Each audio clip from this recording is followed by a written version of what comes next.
بسم اللہ الرحمن الرحیم۔ السلام علیکم۔ بھارتی بینکنگ تاریخ میں 9 خرب 30 ارب 66 کروڑ روپے کا اب تک کا سب سے بڑا فراڈ سامنے آیا ہے۔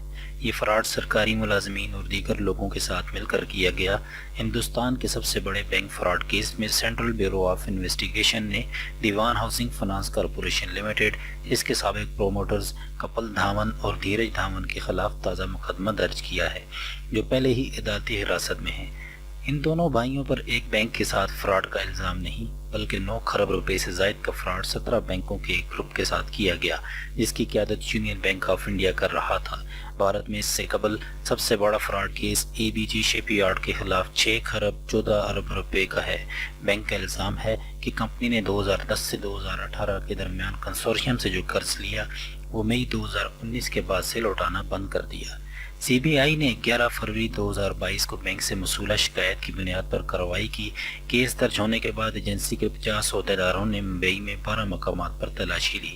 ایجنسی نے ڈی ایچ ایف ایل، اس کے وقت کے C M D Kapil Dhawan, director Dheeraj Dhawan اور 6 ریئلٹی کمپنیوں کے خلاف کیس درج کیا۔ بینک نے اپنی شکایت میں آڈٹ فرم کے پی ایم جی کی جانچ کے نتائج کا بھی ذکر کیا تھا۔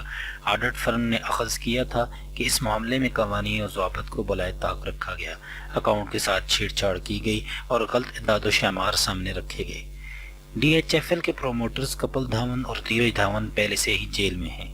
دونوں کو یس بینک کے ساتھ فراڈ کے معاملے میں سی بی آئی اور ای ڈی کے کیس کی بنیاد پر گرفتار کیا گیا تھا۔ دونوں پر الزام ہے کہ انہوں نے یس بینک کی شریک بانی رانا کپور کے ساتھ مل کر یس بینک کے ساتھ فراڈ کیا۔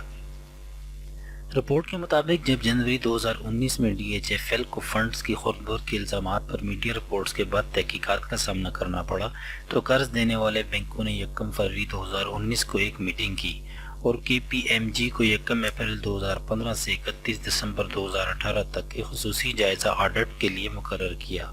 Securities and exchange board of India نے اپنی رپورٹ میں یہ خدشہ بھی ظاہر کیا تھا کہ باندرا بکس کے سلسلے میں منظوری اور فنڈ کی تقسیم کیپل کی منظوری سے کی گئی تھی۔ باندرا بکس کے نام سے جانے والے قرضوں کو ایک الگ ڈیٹا بیس میں رکھا گیا تھا اور بعد میں دوسرے بڑے project O L P L کے ساتھ ضم کیا گیا تھا۔ D H F L accounts کے آڈٹ سے پتہ چلتا ہے کہ کمپنی نے مبینہ طور پر مالی ضابطوں کا ارتکاب کیا، فنڈز کو موڑ دیا، من گھڑت کھاتے بنائے گئے، دونوں بھائیوں کے اثاثے بنانے کے لیے عوامی پیسے کا استعمال کیا۔ بینکوں نے 18 اکتوبر 2019 کو دونوں بھائیوں کے خلاف ایک لک آؤٹ سرکولر بھی جاری کیا تھا تاکہ انہیں ملک چھوڑنے سے روکا جا سکے۔ کھاتوں کی جانچ سے پتہ چلتا ہے کہ ڈی ایچ ایف ایل کے پروموٹرز کے ساتھ اشتراک رکھنے والے 66 اداروں کو اربوں روپے تقسیم کیے گئے۔ اس طرح کے اداروں اور افراد کی زیادہ تر لین دین زمین اور جائیدادوں میں سرمایہ کاری کی نوعیت میں تھے۔ کروڑ روپے کی ادائیگی بینک اسٹیٹمنٹس میں ناقابل شناخت تھی۔ ڈی ایچ ایف ایل، اس کے ڈائریکٹرز اور ایگزیکٹو نے یہ بات برقرار رکھی کہ وہ مختلف ذرائع سے کمپنی پر دباؤ کم کرنے کی کوشش کر رہے ہیں، جیسے ہاؤسنگ لون کے پول کو سیکیورائزیشن، پروجیکٹ لون، کمپنی میں پروموٹرز کے حصص کی تقسیم۔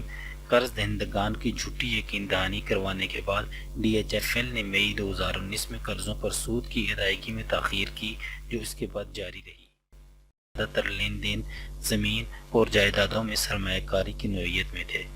کروڑ روپے کی ادائیگی بینک اسٹیٹمنٹس میں ناقابل شناخت تھی۔ ڈی ایچ ایف ایل، اس کے ڈائریکٹرز اور ایگزیکٹو نے یہ بات برقرار رکھی کہ وہ مختلف ذرائع سے کمپنی پر دباؤ کم کرنے کی کوشش کر رہے ہیں، جیسے ہاؤسنگ لون کے پول کو سیکیورائزیشن، پروجیکٹ لون، کمپنی میں پروموٹرز کے حصص کی تقسیم۔ قرض دہندگان کی جھوٹی یقین دہانی کروانے کے بعد ڈی ایچ ایف ایل نے مئی 2019 میں قرضوں پر سود کی ادائیگی میں تاخیر کی، جو اس کے بعد جاری رہی۔ 2019 میں قرضوں پر سود کی ادائیگی میں تاخیر کی، جو اس کے بعد جاری رہی۔